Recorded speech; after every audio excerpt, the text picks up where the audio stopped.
welcome to our vlog on corporate governance. I'd like to thank you very much for giving us the time and sharing with us some of your insights and knowledge. We're privileged to have you with us and to collaborate and cooperate with you. I'd really like to ask you just a little bit for our audience. Can you please share a little bit about your background? Okay, hi Sandra, thanks for those kind words. I am a certified internal auditor, and I've been an internal auditor for 18 years. So I've been very much in corporate governance. I studied in South Africa, and then I had a bit of a dabble in New Zealand and then the UAE. I now moved from internal audit. I am a portfolio manager in a venture capital company, and with that, I sit on the boards of our investment or portfolio companies. So corporate governance is very much in my DNA. It's what I do. It's my bread and butter. So yeah, it's great to be here. Thanks a lot. Great. Can you tell us a little bit about your other board experience beyond internal audit? I also do some voluntary work. I was on the board of the Save the Children in South Africa. That taught me a lot about governance in a non-profit organization and how it's run and how grant funding is managed. And then more recently, I got appointed to the board of the Oprah Winfrey Leadership Academy for Girls in South Africa, which is an exclusively girls' school run by Oprah Winfrey herself. Wow, well done. That's amazing. Well, we're very privileged to have you sharing with us all of this wealth of experience that you have.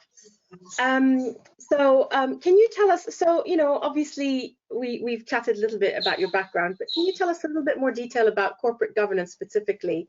What attracts you to it? Why do you work in this area?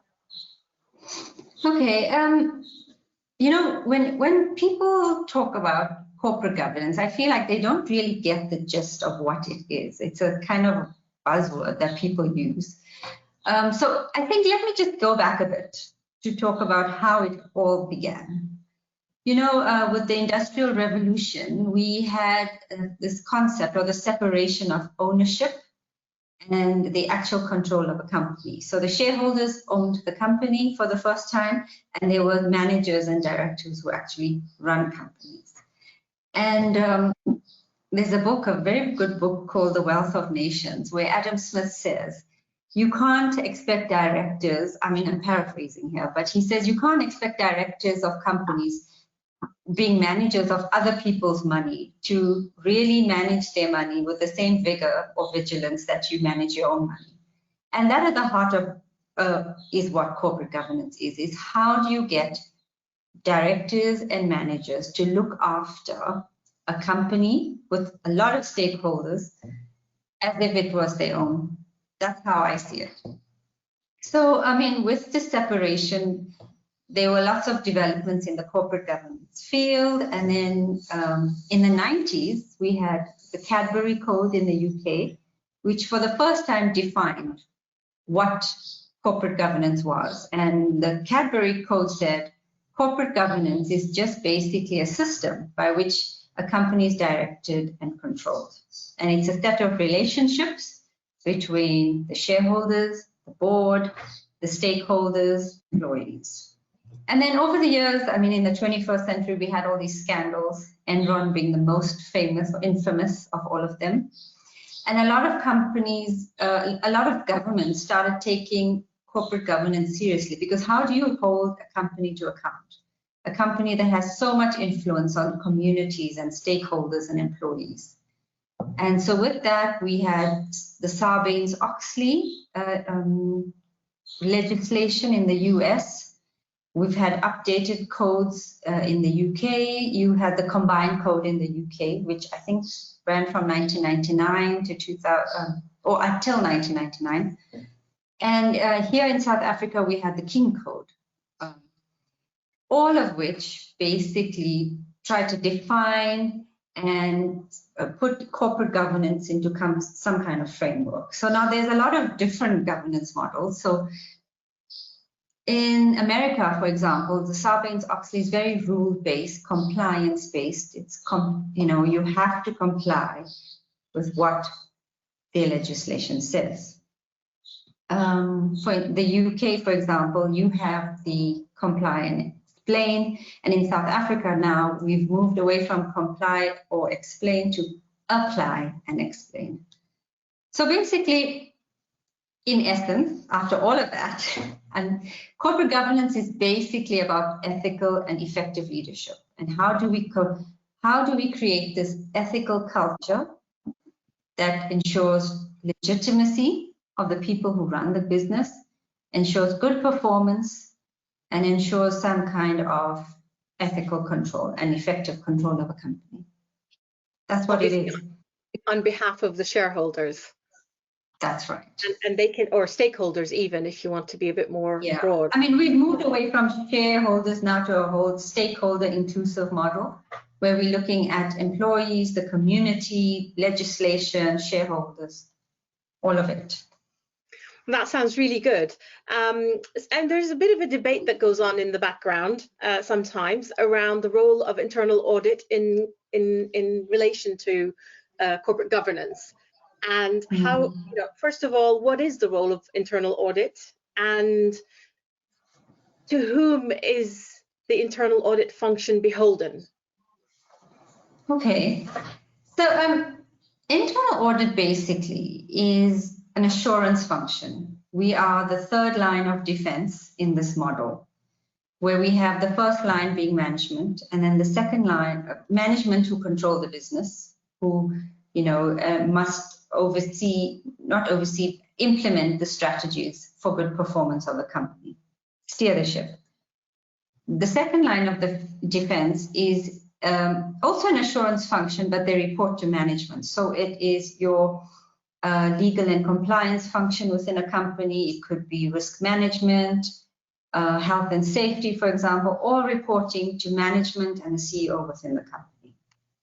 So internal audit is the third line of defense, which is more independent, reporting directly to the board, obviously with a dotted line to the CEO for admin purposes. And our basic role is to provide assurance to the board that what management say their risks are is correct.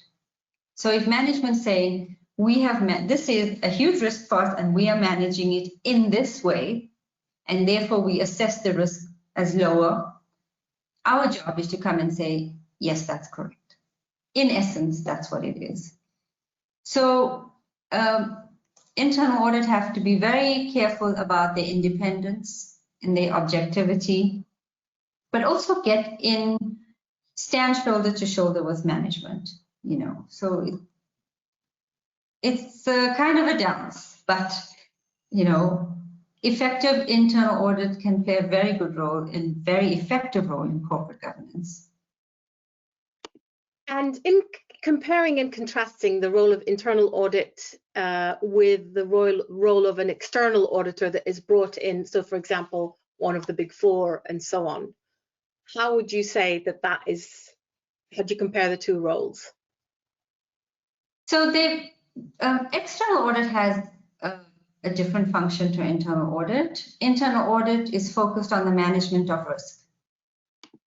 External audit is brought in to provide assurance over the financial statement. So what is in the balance sheet is good, is a fair reflection and a true statement of what the financials are saying. So when investors or other stakeholders read an annual report, they get assurance from the external auditors on the fact that those numbers are correct. Internal audit's role is a bit wider than that, because we focus on anything from operational risk to strategic risk. But having said that, the two should work, in tandem. In my experience, a company's assurance function is very effective when internal audit and external audit work together. In some cases, external audit might rely on the work of internal audit, in providing that assurance on the financial statements. And so my question here, well, thank you for that. That's very illuminating. Well, my question was also coming from the context of when there could be a bit of a clash here when external audit is recruited to conduct an audit on the finances. It is obviously recruited by management, obviously, for practical reasons. However, it does not report to, nor should it be controlled by management. It should be, you use the word objective, which is absolutely correct. And they should be doing it, you know, on behalf of all the stakeholders, stroke shareholders. And sometimes that can cause a bit of a challenge for auditors. Yes, I mean, well, you don't have to tell me that in South Africa we've had our own scandals. We've had, I mean, some of the big four really forgetting their independence and objectivity. And we've had some high-profile cases, short cases in this country where, frankly, the auditors failed in their duty to either hold management to account or uncover really obvious mistakes. So, but we have regulators, like in this country, we have the IRBA, which is an independent regulatory body for accountants, that are starting now to hold accountants and auditors to account, to make sure that what they do is in line with their standards and in line with their independence and objectivity. I mean, in theory, it should work, but I mean, we're all human and we know what happens then. External auditors, it is a practice that they be changed every 5 years. In South Africa, not much, but in the UK, I think, the external auditor role is changed every 5 years to ensure that independence, that rigor, and that freshness is brought to an audit. Mm-hmm. Yeah, it's just a very interesting area. It's worth reflecting on the function of external audit and to whom they are actually responsible. They are being recruited by the board or by senior management on behalf of shareholders, not on behalf of the management. So it's an important distinction just for, you know, our audience. No, thank you for that. And so from the context of governance again, do you think that there is a particular size of company that needs to have a board? Like, you know, if we were to talk about obviously the big multinational global companies, they have boards. But then, you know, when you compare and contrast with SMEs, family-run businesses, you know, a lot of the businesses, for example, in the Middle East are family-run. What is your experience there around having a board and having a clear corporate governance? Yeah, the family-run business is interesting. You know, in most countries it is legislated, and the size of a board is mandated. With family-run businesses, I think it's very different. I mean, we work with some startups where, frankly, it wouldn't be in their best interest to have the full gambit of a corporate governance, you know, with all the bells and whistles, because it's just frankly not. It's too expensive. It's a huge burden. I think it helps to ensure that you have some kind of oversight. So if you are a startup or a family-run business, you know, there are certain things you can do to make sure that you have this independent oversight. You could have, you know, a 3-person board. You could have, in our startups, we make sure that we have boards. Some of them don't have formal board charters or, you know, board mandates, but we make sure that the board meets at least 3 times a year. We make sure that the board has full access to any records they require. And so I think you have to, there's no one size fits all. to corporate governance. We have to do what is in the spirit and best interest of that entity itself. Yes. I think when I worked in the Middle East, it was a bit different because the concepts of corporate governance was still in its infancy. I think it's changing now. And people didn't really understand what the main objectives of corporate governance was. So in some instances, and I'm generalizing here, it was kind of window dressing, you know, to say we have the board and we do this and we do X, Y, or Z, but there wasn't this real empowerment of boards to actually provide that rigorous oversight. But I think it's changing now. Well, I mean, I think that's a great place where you got us to right now, because I have a question around performance, and you spoke about it earlier in our conversation.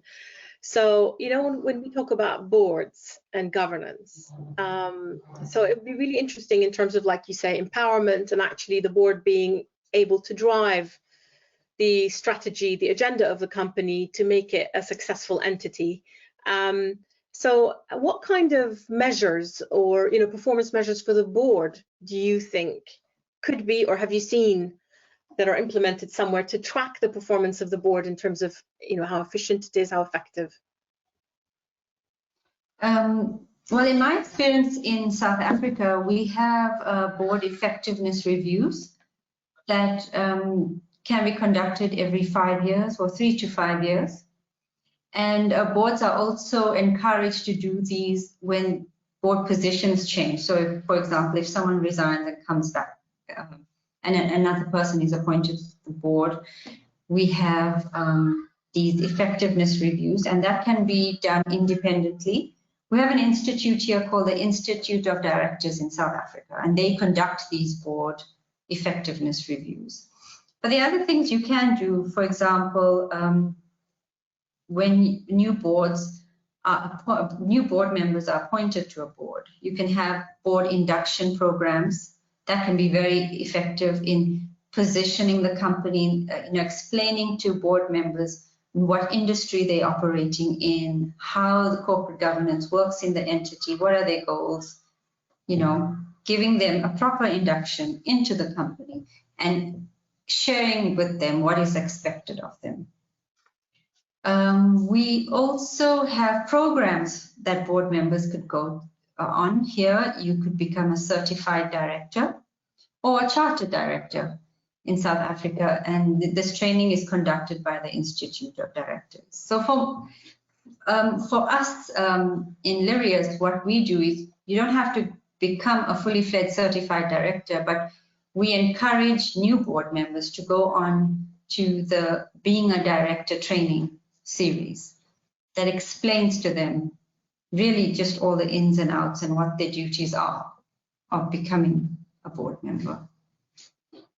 Wow, that's very most excellent highlighting of you know, how, you know, a board can become more accountable, really, because it is about transparency within the board around, you know, well, that's your role and responsibility, that's mine, and, you know, this is how we run this company. I think that's a very important conversation.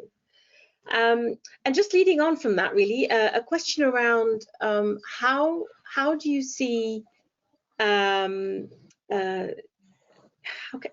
I put it delicately, to become better at managing a board, or as a board of directors and a chairman or chairperson, really, I should say. How do you see behavior?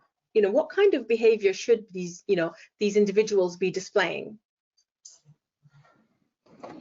I mean, board members should not take their role lightly. You know, it's very easy to say I attended 3 or 4 meetings in this year, and very easy to say I provided oversight, which can't really be measured if you think about it. So the onus is on board members themselves. First of all, I mean, it goes without saying, a board member has to have integrity and has to provide and prove that he or she had displayed some ethical leadership. So if you're appointing a board, that's the first thing I would look at: integrity and ethics. You know, the golden rule, do unto others what you would do to yourself, is very important in a board. The second I would look at, ask yourself the question, am I effective in being able to provide this oversight? Do I have the necessary skills and diligence to provide this oversight? For example, I mean, if I'm working in aviation for 20 years and somebody asked me to sit on a food and a board that's in the food and beverage industry, I'd probably think twice. You know, it's not my expertise. Third, do you have the necessary time and dedication to provide that board? So, I mean, for instance, we get board packs sent to us.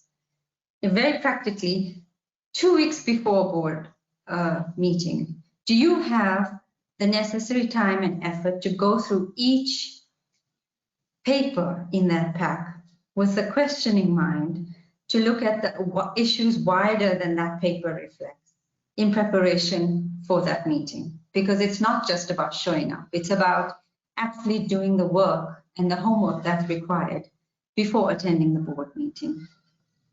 And then I have come across a lot of people, some people who say, oh, I sit on the boards of 10 companies. And I just question that, because how effective will your oversight be if your attention is spread over so many companies, you know?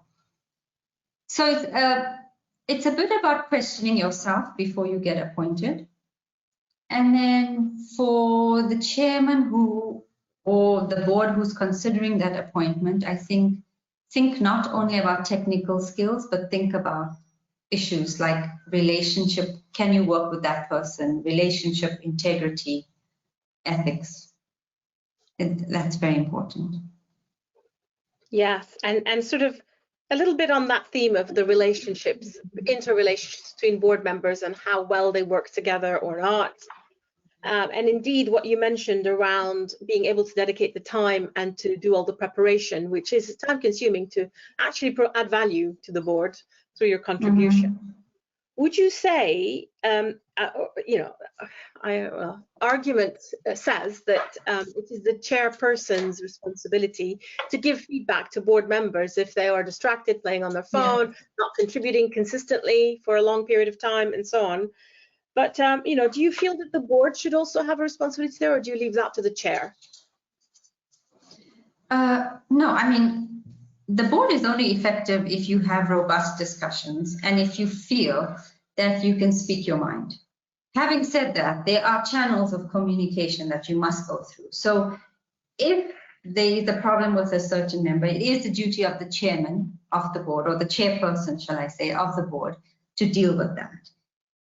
But he or she should get input from other board members as well, in a very objective and very systematic way. You know, it can't be a free-for-all where there's robust discussions, but then everyone's talking over each other and everyone has strong opinions that doesn't come through. I think people need to give feedback in an objective and in a very systematic way, and any sanctions or any actions that come out of those discussions must go through the chair.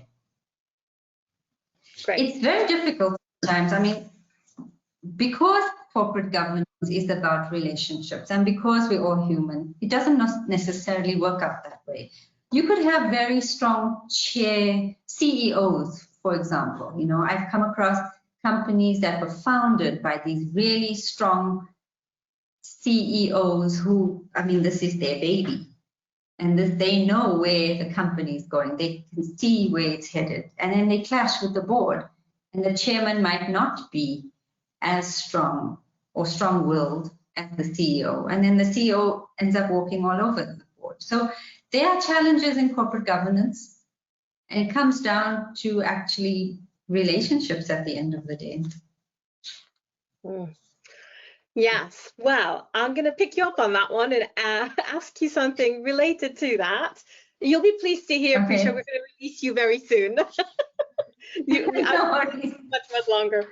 One of the areas that is, I'd say, a hot topic at the moment is the area that focuses on diversity of the board. you know, we are obviously very fortunate today to be working together. We have, you know, we are a UAE-based company talking to you.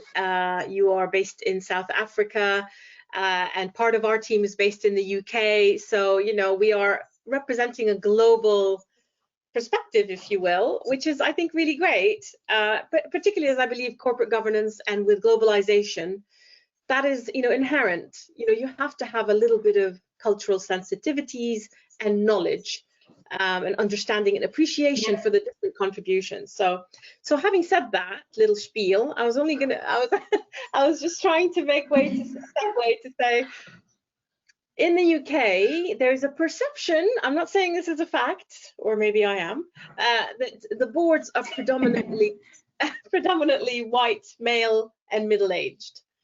Dare I say, in the Western world. The pale male syndrome. Yes, yes. So that's why there's been you know, more talk. There's always been talk in the background about diversity, whether it's gender, whether it's racial, whether, you know, whatever it might be. But the board, and there are lots of discussions here. You know, different people have different inputs. You know, does the board have to represent the community it is serving, or does the board have to just reflect the best interest of the company, the shareholders, and so on? You know, what are your views on diversity on the board? Look, my thoughts are the board doesn't have to do anything, you know, but let's look at where we are in today's day and age. I mean, we have globalization and on unprecedented levels, you know, and the more, I think, the more diverse a board is, the more diverse a company is, the more voices and different types of voices that's allowed to sit around a table, a board table. The diversity of the voices can only be good for business. And you'd see boards that are more diverse, boards that allow women, minority groups, you know, to sit around the table actually do better than boards who have one type of profile. And this is simply because, you know, diverse views bring diverse perspectives.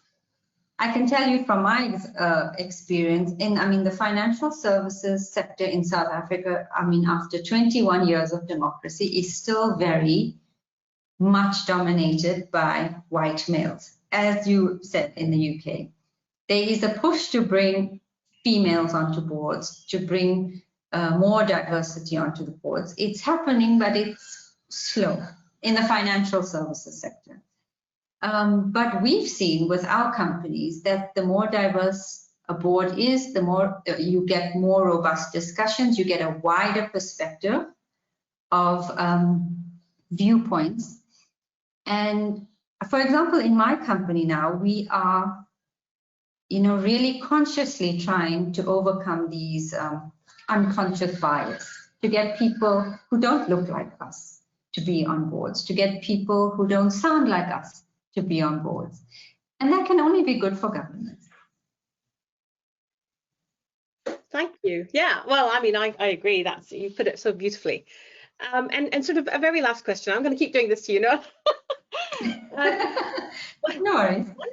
One of the biggest things that the board sort of leads on behalf of any organization, and this happens all the time, all around the world, every day, all day, is rolling out change programs. So not only like the board change in the board, but, you know, a new strategy, a new management, you know, a new CEO, whatever, what have you. What role do you see does the board have, and how does the board manage that to protect the organization on behalf of the shareholders and stakeholders, to protect their interest and to make sure that that change actually sticks? Yeah. So with any program, a change program, I think it requires more oversight from a board. I'm speaking from some experience here. I think some change programs fail when we don't hold people to account. So in the beginning, there's, you know, a lot of talk about the vision and, you know, from where we are and where we're going to. But I think the board's duty is to really drill down, not only to provide that oversight of the program itself, but drill down into the finer details of who's managing what, not getting involved in operational issues at all, but that oversight of who's going to manage what. Have timelines been considered? Is this realistic? What is our budget? Are we overrunning the budget? So a more rigorous oversight of change control programs is required by the board. For example, boards could even, you know, develop their own subcommittees, maybe a change control subcommittee that is exclusively overseeing the change program, whatever that may be. And then it's also very important to get people on that committee with the right technical experience to handle that change. We also have to make sure that there's effective communication between the board and the CEO, but then also between the CEO and whoever's managing the change control program. So you could have, you know, monthly reports coming to the board to make sure that progress is happening. You could have independent assurance like internal auditors or external consultants. You know, at the end of the day, it's all about making sure that any change any change program really is intended to work as it's supposed to, is on budget and to whatever specifications that was defined in the beginning. That's great. Thank you, Prisha. Do you have any other words of wisdom that you may wish to share with our audience, or do you want to tell them anything about either corporate governance or pursuing a career in corporate governance? I think by virtue of the fact that we all work in companies, corporate governance doesn't sit as some person's role in an office somewhere up in a tower. Corporate governance is everyone's responsibility, whether you work in a school, in a small charity, whether you're in a municipality, whether you're in, you know, a Fortune 500 company. It's all about creating an ethical culture, making sure there's good performance, and effective leadership is very important in corporate governance. I mean, we have reached new frontiers of corporate governance. If you think, you know, in 1980, the top 1,000 companies generated $6.9 trillion US, which was 39% of world cap, right? In 2010, the top 1,000 companies generated 32 trillion US, and it's almost 50% of world cap. So we have these organizations where the wealth and power are concentrated, and they have the ability to influence the world, where previously this was just, you know, reserved exclusively for nations. You know, the ability to change the world and have an impact on the world. And so corporate governance is going to be key with globalization increasing. The principles of corporate governance in any organization is going to be key, and how we hold these companies to account is going to be key. You know, we have to bring about this institutional change so that we can have sustainable societies in future. And that's a great way to end our discussion for now. We would very much like to invite you again, Prisha, if you'd be willing. Oh, yes, anytime. Oh, Any conversation with you is a good conversation, Sandra. Oh, bless you. Well, we do want to talk about governance, good governance, and how does that relate to sustainability, good corporate citizenship, and you know, how can a company be a successful member of the community and not forget its corporate citizenship. So we'd very much like to do that, and a whole bunch of other subjects. Maybe a little bit more about board dynamics as well. You know, how do boards, we talked a little bit about it today around, it's about relationships, but what does that actually mean, and how can, you know, what kind of things, you know, there's tests that you can do to find out about your personality, and, you know, like some practical advice for people to try things like that. So we, you know, I look forward to maybe taking a bit more of your time and learn No more. worries. Thank you so much, Prisha. Thank you very much. It was a good chat.